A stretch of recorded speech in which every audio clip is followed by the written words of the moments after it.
소리나는 책방. 안녕하세요.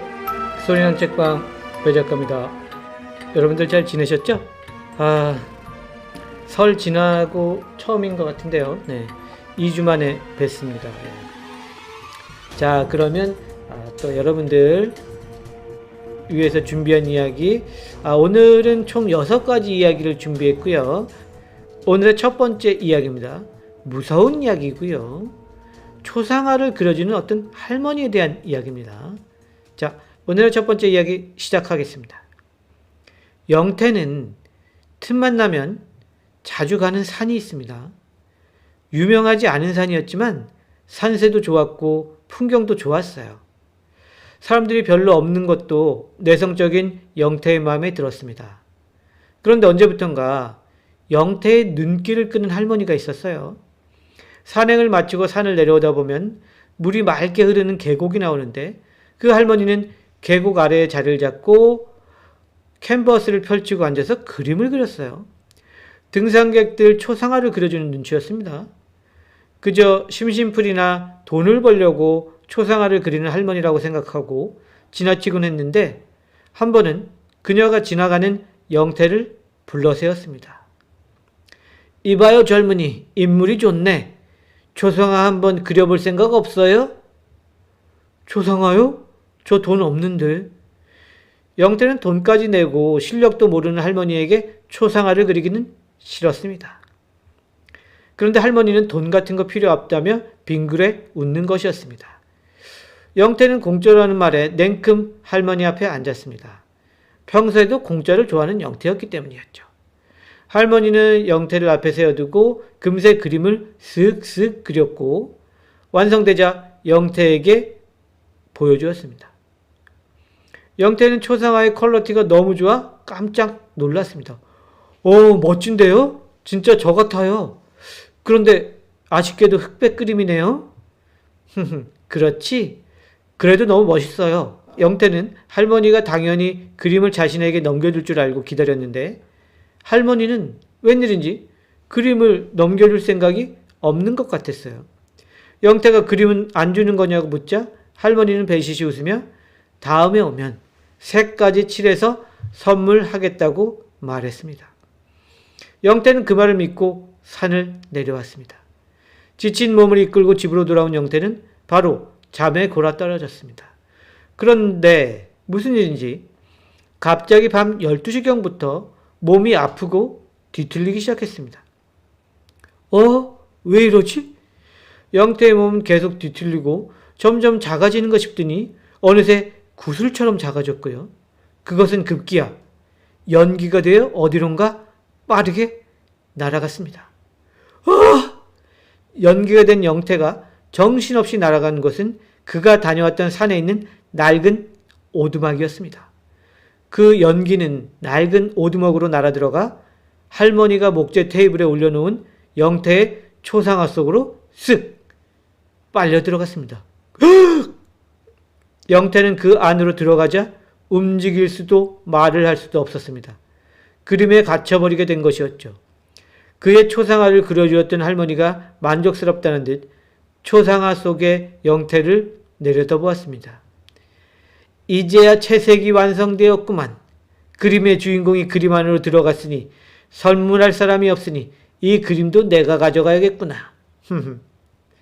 할머니는 영태가 갇힌 그림을 들고 오두막 지하에 있는 그녀의 보물창고로 들어갔습니다. 거기에는 이미 영태와 같은 처지에 처한 사람들의 그림이 여러 개 있었습니다.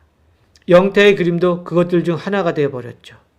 영태는 결국 영문도 모른 채 그림에 갇혀 살아야 하는 그런 신세가 된 것이었습니다.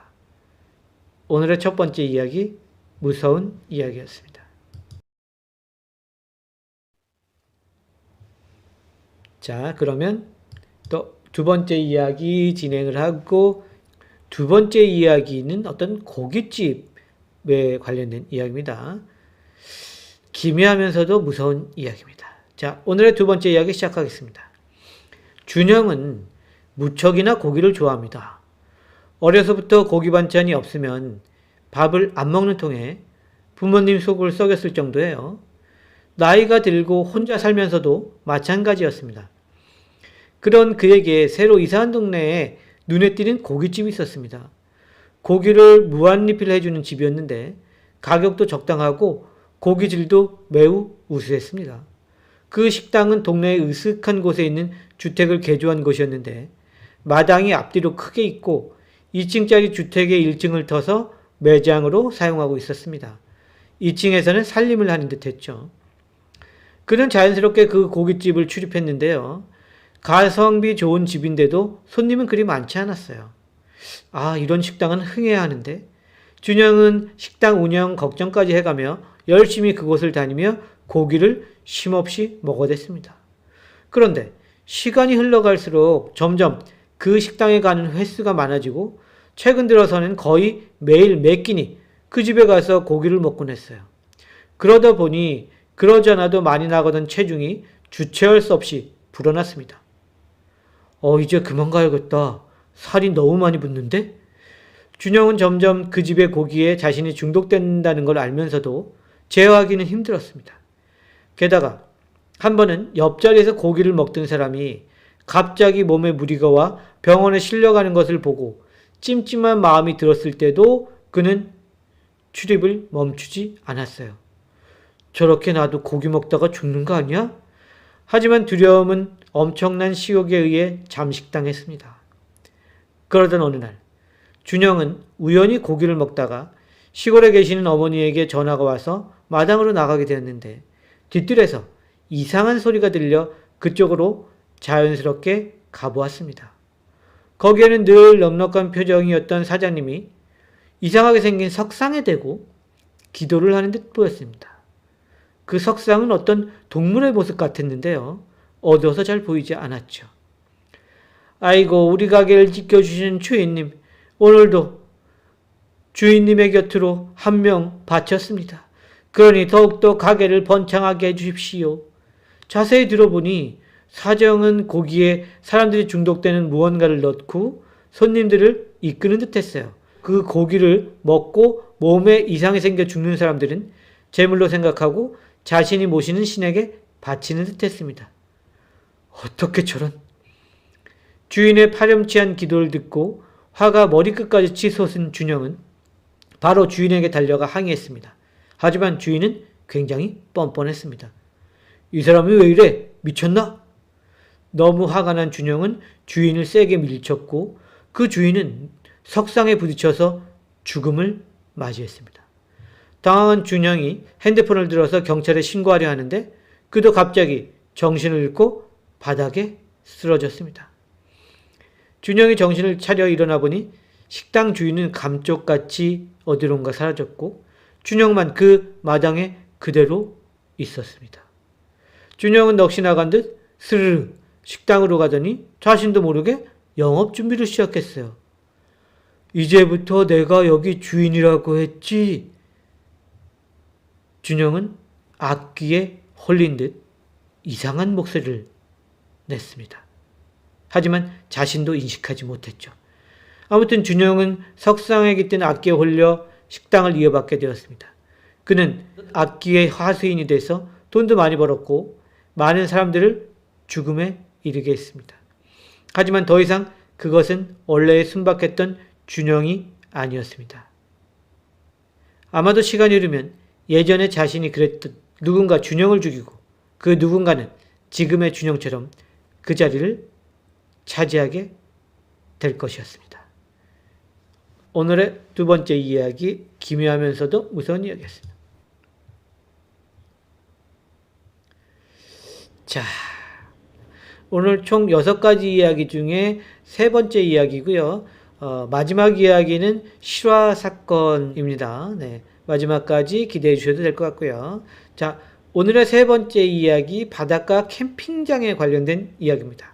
자, 오늘의 세 번째 이야기 시작하겠습니다.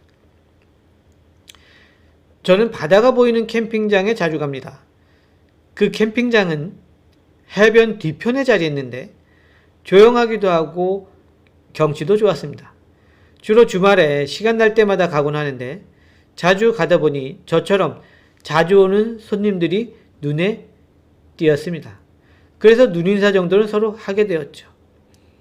그 중에 가장 제 눈을 사로잡은 건 늘 캠핑장 끝에 1인용 텐트를 치고 앉아서 멍하니 바다를 바라보는 중년의 남자였습니다.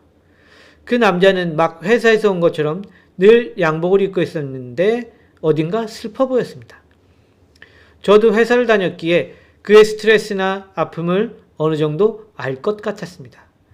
그리고 얼마 전 저는 제가 먹을 양보다 너무 많은 고기를 굽는 바람에 근처에 있는 아는 얼굴들에게 고기를 돌렸습니다. 다들 감사를 표하고 맛있게 먹어주었는데요. 저는 마지막으로 해변 끝에 있는 그 남자에게 갔는데요. 그는 제가 고기 접시를 내밀어도 별 반응이 없었습니다. 제가 혼자만의 시간을 방해한 건가요? 제가 머쓱한 표정으로 그를 바라보는데 뒤에서 누군가가 제 어깨를 툭툭 쳤습니다. 제가 고기를 전했던 사람 중 하나였죠. 여기서 뭐 하세요? 네? 여기 고기 드리려고요. 네? 여기 누가 있다고? 저는 순간 당황했습니다. 나중에서야 알고 보니 그 양복 입은 남자는 저한테만 보였던 것이었습니다. 나중에 캠핑장 관리인에게 물어보니까 그 남자는 몇 번 캠핑을 오고 나서 해변 뒤 절벽에서 떨어져 죽었다는 것이었습니다. 저는 너무나도 큰 충격을 받았죠. 그는 왜 그런 선택을 해야 했을까라는 생각도 많이 했습니다. 그리고 그럼 내가 본 그 남자는 뭐지? 그 남자의 영혼이라도 된단 말인가? 왠지 두려운 마음에 저는 그 후로는 다시 그 캠핑장에 갈 수 없었습니다. 그리고 불현듯 이런 생각이 듭니다. 그 남자는 아직도 그곳에 나타날까? 오늘의 세 번째 이야기, 기묘한 이야기였습니다.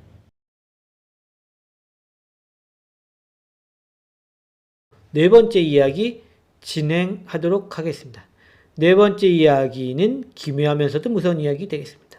자, 오늘의 네 번째 이야기입니다. 정우는 퇴근 후에 혼자서 회사 근처 선술집에 자주 갑니다. 바 자리가 길게 있어서 혼자 마시기에 편한 탓이었죠. 저렴한 안주도 마음에 들었습니다. 그런데 언제부터인가 그의 옆에 한 여자가 앉기 시작했어요. 마치 그가 올 것을 미리 안 것처럼. 정우가 자리에 앉으면 얼마 지나지 않아 그녀는 그의 옆자리로 와서 앉았습니다. 정우는 옆자리에 그녀를 힐끔거리곤 했는데요. 예쁜 얼굴에 그만 반해버리고 말았습니다. 언젠가 한번 말을 붙여봐야지 했는데 의외로 그녀 쪽에서 먼저 말을 걸어왔습니다. 그들은 자연스럽게 친해졌고 다른 술집으로 이차를 하자는 이야기까지 나왔습니다. 제가 잘 아는 집이 있는데 괜찮으시면 그리로 갈까요? 여자의 제안에 정우는 흔쾌히 승낙하며 그녀를 따라 나섰습니다. 그녀가 안내한 곳은 골목 지하에 있는 작은 바였는데요. 화려한 옷차림의 중년 남자 혼자서 운영하는 그런 곳이었습니다. 정우는 그곳에서 분위기에 취해 잔뜩 술을 마셨습니다. 이제 집에 가야겠다 생각하고 계산을 하려고 카드를 내미는데 주인 남자가 카드를 받지 않았습니다. 혹시 현금만 되는 건가요? 정우가 불안한 눈길로 묻자 주인 남자는 고개를 저었습니다. 카드도 안 되고 현금도 안 돼. 그럼 뭘로 계산을 해요? 라고 물으니 주인 남자가 이렇게 말했습니다. 네 영혼을 술값으로 계산하면 된다. 이상한 말을 한 남자는 정우의 머리통에 큼지막한 손을 쭉 뻗어서 눌렀습니다. 헉! 정우는 외마디 비명을 지른 후 바로 그 자리에 기절하고 말았습니다. 그 후로부터 정우는 좀비처럼 생활하게 되었습니다. 그렇기 때문에 회사 생활도 불가했고요. 일상생활도 힘들 만큼 사람이 멍해졌습니다. 말도 거의 없고 상대방의 말도 거의 알아듣지 못했습니다. 행동하는 것도 이상했고요.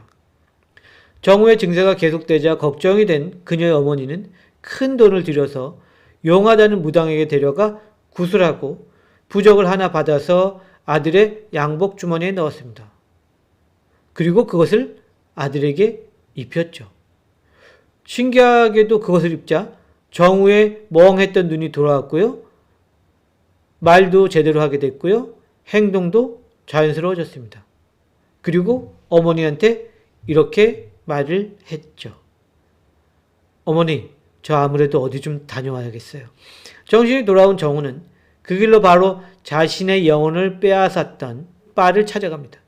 거기에는 여전히 험상궂은 중년 남자가 예전에 정우처럼 여자를 따라온 어리숙한 남자를 상대하고 있었습니다. 정우가 나타나자 주인과 정우를 꼬드겼던 그 여자가 놀라서 쫓아내려 했지만 정우는 무당이 알려준 대로 상의에 있던 부적을 꺼내 허공에 번쩍 들었습니다. 콕! 콕! 순간 정우를 바로 데려왔던 여자와 바의 사장 남자가 부적 안으로 빨려 들어갔습니다. 어리숙한 남자는 놀라서 도망쳤습니다. 정우는 그 부적을 그 자리에서 불에 붙여서 태워버렸습니다. 모두 날아가라. 부적이 불에 타버리니 정우가 있던 공간도 원래의 모습으로 돌아왔습니다. 그곳은 바가 아니라 그저 골목 끝에 버려진 공터에 불과했습니다. 정우는 쓸쓸한 마음으로 돌아섰습니다. 그래도 다행인 것은 모든 것이 정상으로 돌아왔다는 것이었습니다. 아마도 그 바의 주인과 정우를 그곳으로 데려갔던 여자는 악귀였나 봅니다. 오늘의 네 번째 이야기, 기묘하면서도 무서운 이야기였습니다. 자, 오늘의 다섯 번째 이야기는 친구와 관련된 이야기인데요. 바로 시작하겠습니다. 저에게는 어린 시절부터 형제처럼 친하게 지내는 친구가 있습니다. 그의 이름은 승환이었는데 보육원에서 자란 탓에 부모가 없는 제게 격이 없이 대해주었을 뿐만 아니라 명절에는 자신의 집으로 불러 음식도 나눠주고 명절 분위기도 느끼게 해주었습니다. 또 제가 취직을 못해 헤맬 때는 언제 받을지도 모를 돈을 이자 없이 빌려주기도 한 고마운 친구입니다. 이제는 저도 취직을 해서 어느 정도 자리를 잡았고요. 결혼은 못했지만 제법 넓은 아파트도 하나 장만했습니다. 반면 승환이는 결혼이 잘못돼서 고시원에서 살고 있는데 엎친 데 덮친 격으로 직업까지 잃고 말았습니다. 마침 우리 집에서 멀지 않은 고시원에 살기에 저는 녀석에게 혼자 사는 저희 집 비밀번호를 알려주고 시간 날 때 좁은 고시원 말고 제 아파트에 와서 쉬라고 일러주었습니다. 그 후로 승환이는 내가 없을 때에 저희 집에 놀러와서 혼자 라면을 끓여 먹기도 하고 TV를 보기도 하고 침대에서 잠을 자고 가기도 했습니다. 저는 회사 일이 바빠서 따로 연락은 못하고 녀석이 다녀온 흔적을 보며 승환이의 상태를 가늠하곤 했습니다. 요즘은 이 친구가 라면은 안 끓여 먹네. 좀 뜸하기도 하고. 저는 녀석이 궁금해져 전화를 해봤는데 잘 통화가 되지 않았습니다. 바쁜가 보네.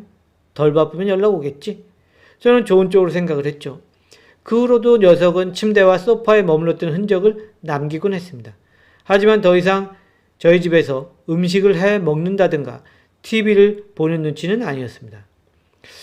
그런데 얼마나 바쁘길래 이렇게 연락이 없어?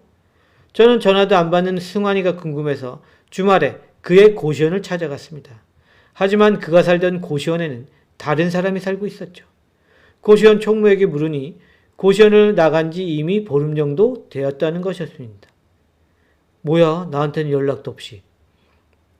가족과 다름없는 사이라고 생각했기에 저는 섭섭한 마음을 감출 수 없었습니다.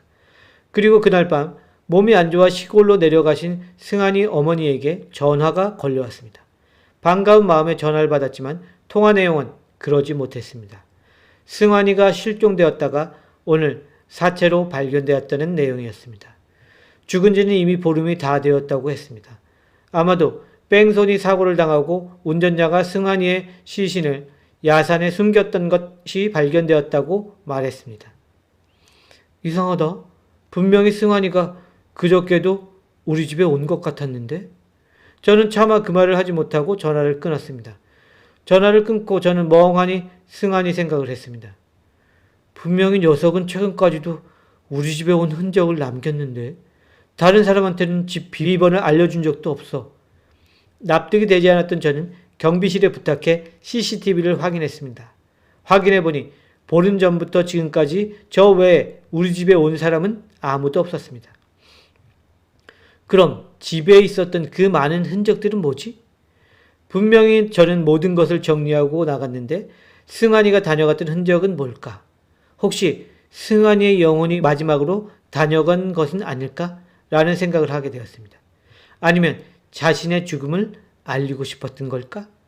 그 후 시간이 흘러 이제는 제게 새로운 가족이 생겼지만 아직도 승환이가 그립습니다. 저의 첫 번째 가족이었던 승환이 말입니다. 오늘의 5번째 이야기, 기묘한 이야기였습니다.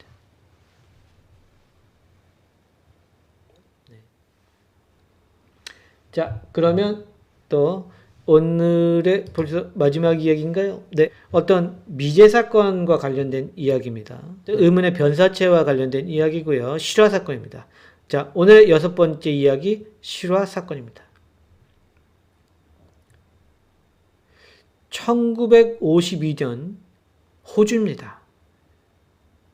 브리스번이고요. 9월 19일 밤 22살의 베티 쉥스는 수업을 마치고 집으로 돌아가던 중이었습니다. 그녀는 트램을 타고 호주 브리스번 외곽 지역에서 내렸는데요. 늘 그렇듯 집 쪽으로 걸어가고 있었습니다. 하지만 무언가에 맞은 듯한 그녀의 시신이 다음날 오전 한 낯선 집의 정원에서 발견됩니다. 그때 시각이 오전 5시 35분이었고요. 그것을 발견한 사람은 근처에 사는 경찰관이었습니다. 주택가에서 사건이 일어났기 때문에 이 사건은 경찰이 대대적으로 조사를 했고요. 엄청난 인력을 투입을 했습니다. 하지만 결국 범인을 잡지 못했고요. 2010년까지도 현상금 호주 달러 5만 달러가 걸려 있었습니다. 그래서 이 사건에 대해 여러 추측들이 있어요. 그중 호기심을 일게 하는 것은 사실은 범인이 병원에서 일하는 접수원을 죽이려다가 실수로 베티 쉥스를 죽였다는 설입니다.